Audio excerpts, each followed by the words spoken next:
Do you want to fix the loading problem in Squadbusters? Okay, we are going to the solution, okay, step by step.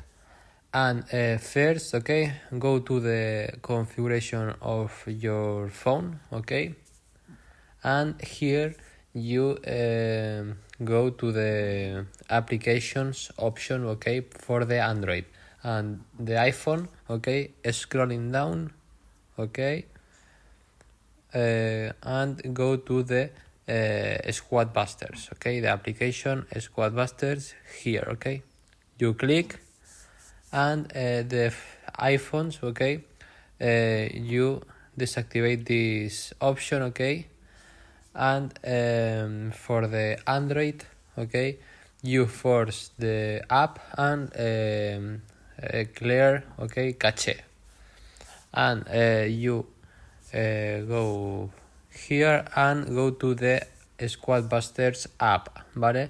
And you solve the loading problem, okay, and bye bye.